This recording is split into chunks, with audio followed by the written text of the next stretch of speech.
This is a new thing that I'm starting up, an inside look at a Hall of Famer and a special Hall of Famer, that Chip Cregar from New Jersey.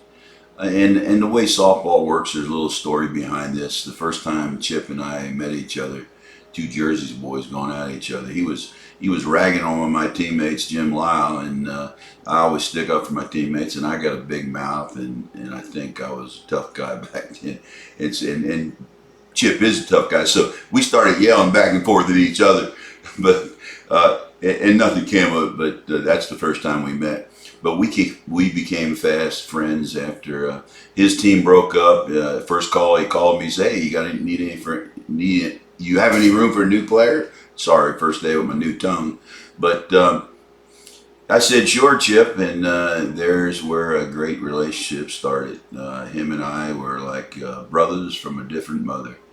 And this guy's 5'10", probably a buck 80, maybe, I don't know, maybe a buck 90. But dude, one of the best hitters in that package. I mean, he hit it all over.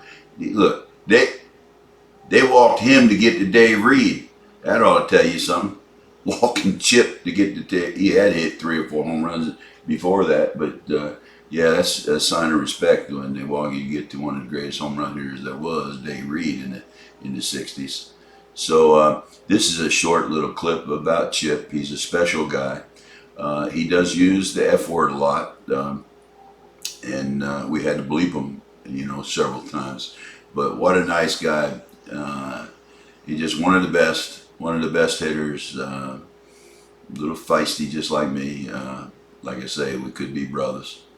So hey, enjoy this clip, and if you'd like to see more, please hit subscribe and let me know about it. Inside look at one of the best hitters in the country, and a great guy, Chip Cregar from Jersey. One of the best, if not the best hitter on our team. I love Chip, man. Chip's a great guy. He's a man of his word. And Chip could have went with a lot of the teams, and he chose to go with us. My name is Charles Cregar, but I'm known as Chip Cregar. I'm 64 years old. I've been playing softball probably 40-some years. I started playing softball, I'm going to say 1972.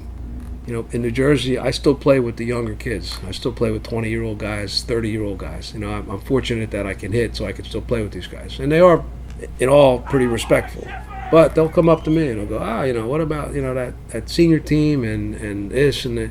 How many guys can hit like you? And I just look at them like, because you're a idiot. There's a lot of guys get hit like me. I mean, if I was all that, I'd have my own TV show, right? Like Ed Sullivan had his own TV show. He couldn't do anything. I could do more than Ed Sullivan. So the thing is that, I just look at him and I say, well, these are the best players in the country.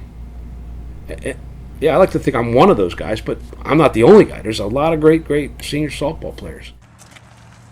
I've been in the car business since 1971. Which me and my father started. My father mostly started. At that age, I was pretty much just somebody that got in the way, f***ed everything up. My dad was a big-time race car driver. He raced the Daytona 500. He raced Darlington. He raced all them big races, which they're now called Winston Cup drivers. So at that time, he was a legitimate Grand National driver. When I was 17, I started racing cars myself, modifieds. I raced against some big-time race drivers, Jeff Bodine, Ron Bouchard, guys that made it big. I raced for like 4 or 5 years. My mother was always complaining to my dad, possibly I could get hurt seriously, so my father just told me, I can't take it anymore. He had heart problems, my dad. He had bypass surgery twice, and his heart just, eventually gave out, I had open heart surgery. In 2008, actually they call it, medical term is bypass coronary surgery, but to us and everybody else, you're getting slit. I had it done the next day, and Tuesday I went home. I'm not saying hey everybody go out and get open heart surgery, but all I can tell you is they've come a long way, because I remember seeing my dad.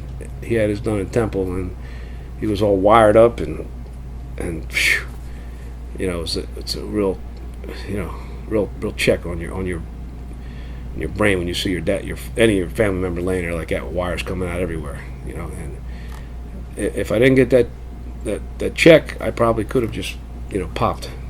So I was very lucky, and I had no, knock on wood, I had no heart damage. So I was very fortunate. So that's the deal with that. Now that you had to bring that up, you're miserable.